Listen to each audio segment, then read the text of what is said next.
20 to 30 seconds on hand washing with warm and soap water. Once you do that, and you know you've been exposed, who are you going to contact?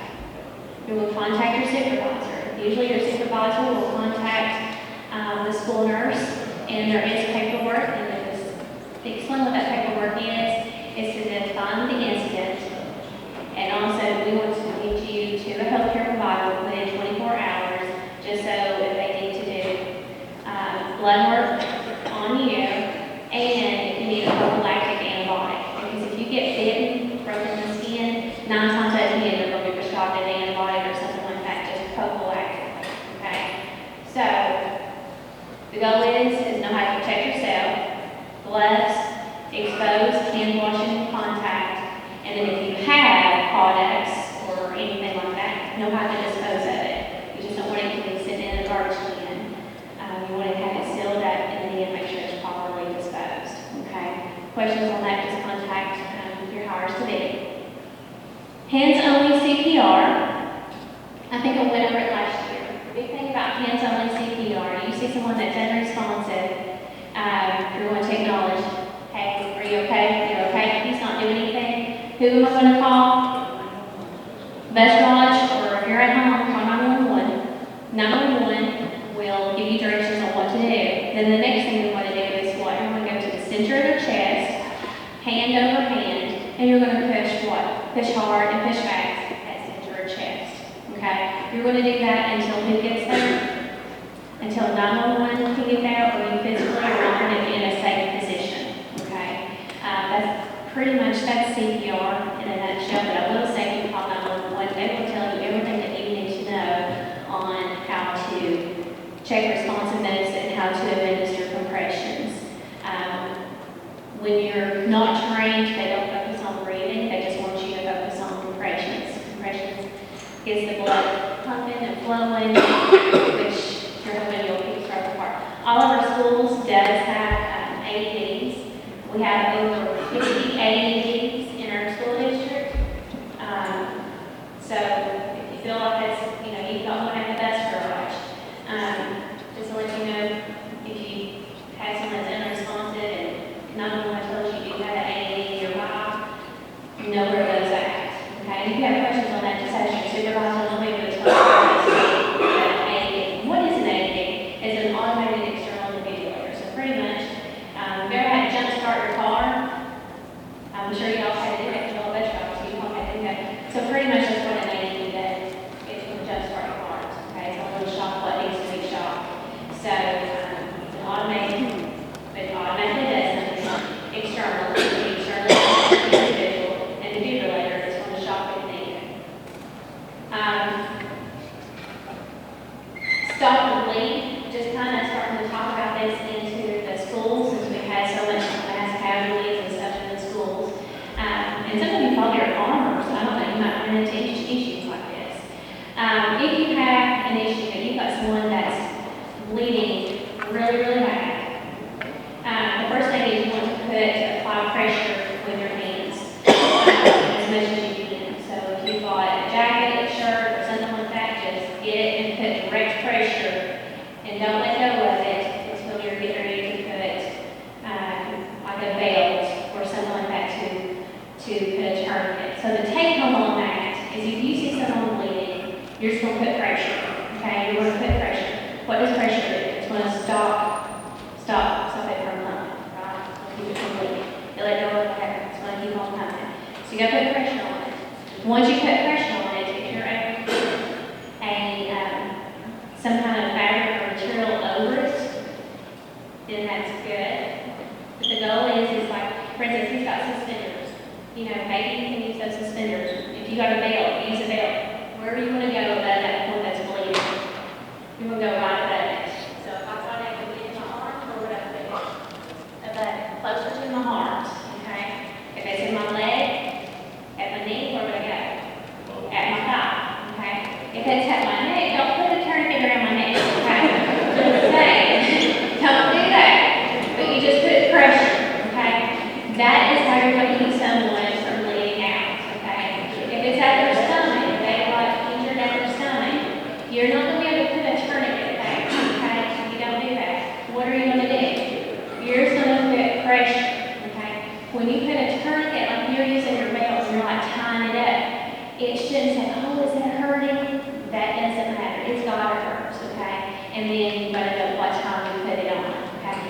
more training, that's just the nuts and bolts of it, just want you all to get that out there, there is more training. That doesn't mean that you're trained, okay, so do not think you're out of here, you're trained, because there is more information, but that's just a good take home.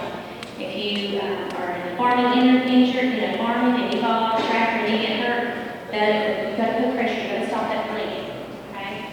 Questions on that?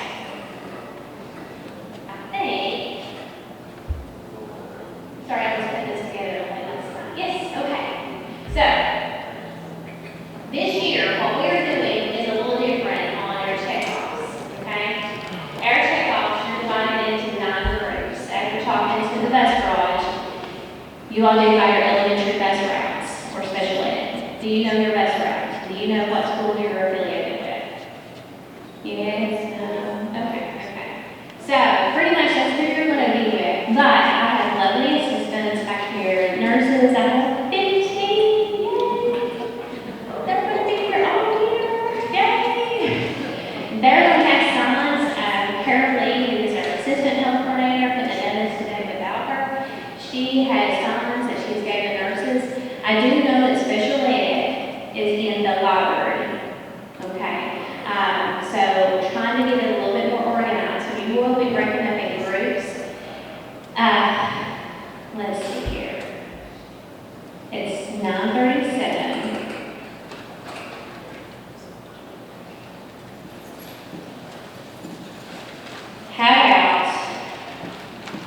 How would be the best way to do that? Give them a 10-minute break and then come back in here? Okay, so let's do a 10-minute break. So 9:47, okay, chop, stretch your legs, go to the bathroom, I know, wake up, I know I'll put you to sleep.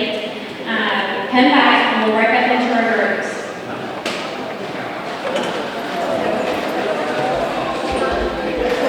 Now I tell you this is a question we had to ask, and we're doing it as a group. And I know you all have some great vision and you can read that, right? Yeah, come back here where you went off the screen. Alright. So we'll go ahead and get started as everybody comes in. Alright. KRS 156.502 states that only physicians and nurse practitioners and RNs may delegate and train an unlicensed school personnel, which is you, on medication administration. Alright. When accepting the delegation to perform medication administration in the school setting, the unlicensed school personnel performs this function under the supervision of a delegating physician, nurse, or nurse practitioner. True. Just kind of worded that a little differently. I did not come up with these questions, by the way. The supervising RN of an unlicensed school personnel does not have to be present in the same building, but at least available by phone consultation. Oh, you are so smart. Good deal. Thank you. How many points back there? Prove a successful completion of the medication administration training course provided by KDE is valid for only the current school year.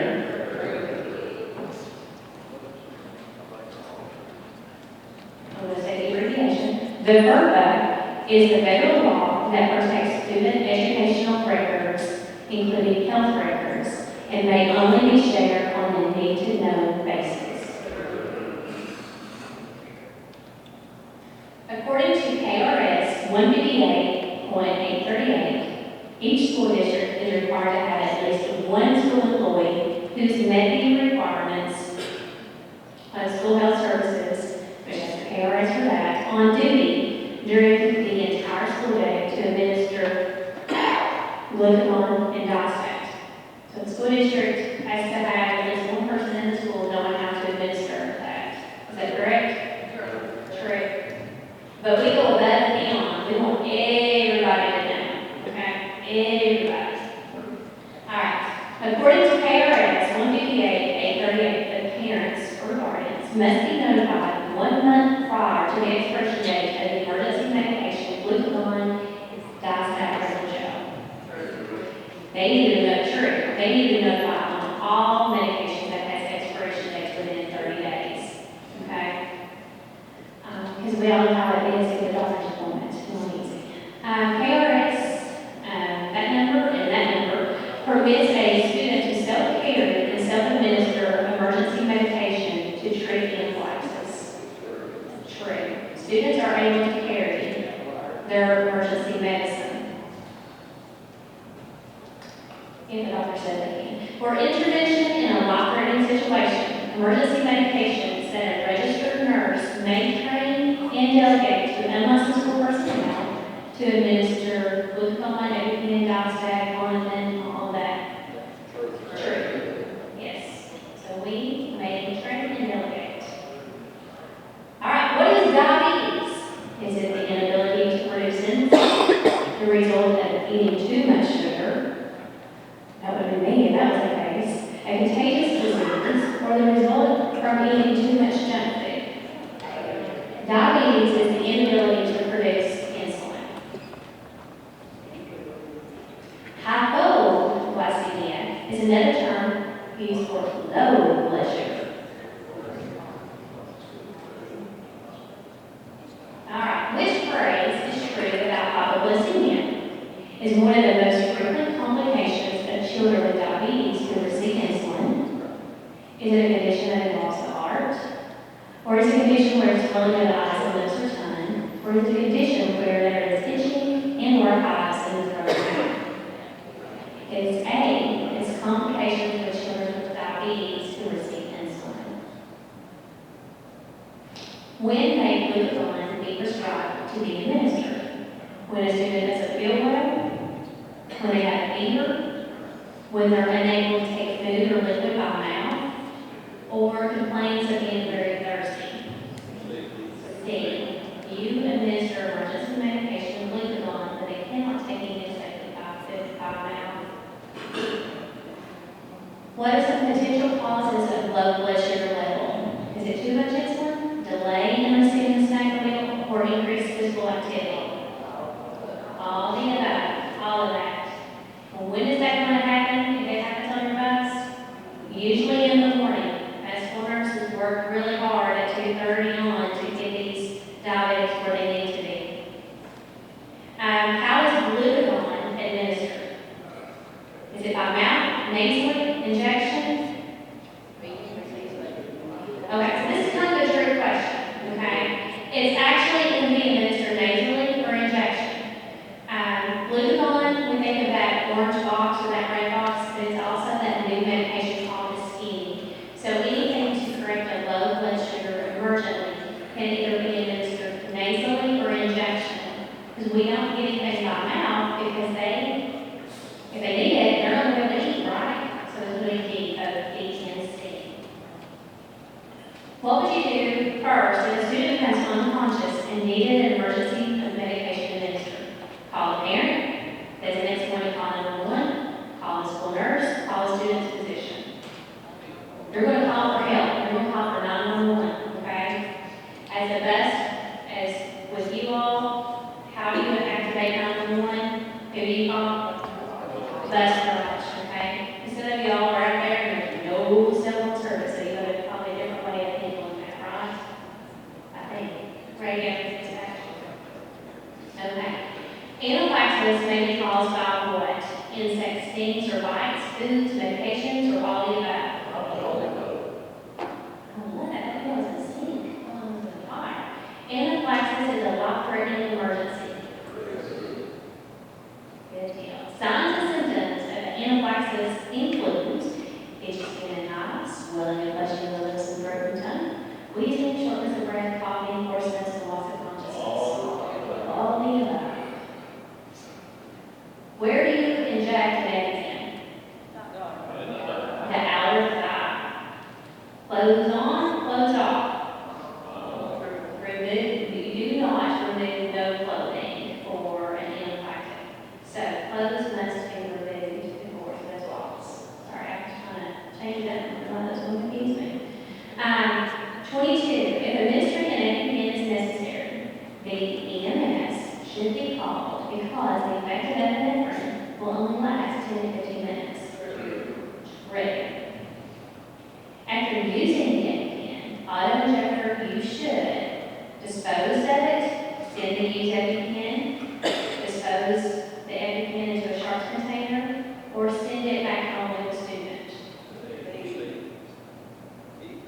B, you want to send the EpiPen to the emergency facility with the student. So when you administer any emergency medicine, you're going to hand that device, the used device, you're going to hand it to 911, whoever shows up, and you're going to say, this medicine was given to Amy at this time, this is the used device, okay? Get rid of it, they're going to take care of it. And there's reasons behind that. They're going to look at that device and say, okay, they've got 0.3 milligrams of epinephrine, or they've got, 1 milligram of lupa. That's more information that they're going to gather from that device. But more information that you all need to know, okay? All right, let's go on. So 24. That EpiPen must be held firmly in the thigh muscle for at least 3 seconds, 1 minute, 10 minutes until EMS arrives. 3 seconds. Seizures may last a few seconds to a few minutes. You should always try to place an object in the student's mouth during a seizure. False. Never put anything. We want to keep an open airway, patent airway. So what position are you going to go in? Sideline position. Seizures should be tracked as to when it starts and ends. True. You want to know the time. So when you call dispatch, make sure everybody knows what time something's been done. Okay?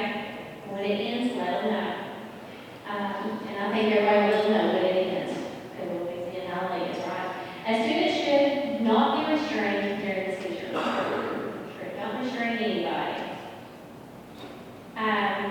A grand mal seizure has muscle rigidity and jerking. True. Anytime you see someone having a grand mal seizure, that's the big one. You're going to see some muscle rigidity and some jerking. All seizures are a medical emergency and they require emergency medication immediately. False. That's false in many things. Not all seizures require medicines, and they're usually not immediately. Usually it's a 5-minute rule. Seizures always cause a student to lose consciousness. False. Hearing is usually the last sense that someone loses, okay? So, when you run into an emergency situation, or if you're at home and you're at the cost of losing a loved one, just know that the sense of hearing is the last thing that you will lose. So be careful what you say, because you never know how that might affect anything. All right. One first aid measure during convulsion seizure is to turn the student to one side. I think we all know that by now, don't you? A seizure is considered an emergency when a seizure lasts more than 5 minutes. Student has a repeated seizure without regaining consciousness. Student is injured or has diabetes. First time seizure. They have difficulty breathing, or they have a seizure in the water. All of the above. All right. Which emergency drug may be prescribed to treat severe allergic reaction to peanuts? Glucagon, Diastat, EpiPen. C, EpiPen. To the other side. Which emergency drug may be prescribed to treat severely low blood sugar and that may a student to become unresponsive? Glucagon, yeah. Which could either be a nose spray or it's an injection. After administering Clonopin, mouth should be, that's the wafer that goes in the submucosal area. Mouth should be closed and lip massaged for the absorption of the medication. True. And just remember, don't go past the chompers. Don't go past the teeth. Because they're not bite you, you don't want that. And not many kids have it, okay, by the way. Like Narcan, Valco nasal spray should be primed before administering. Any nasal spray should never be primed. Signs and symptoms of an opiate overdose is pale, clammy skin, very shallow breathing, not breathing at all, unresponsive to stimuli, slow heart rate, pulse, pinhole, it's all of that. Okay. Unlike epinephrine, Narcan is a long-acting drug administered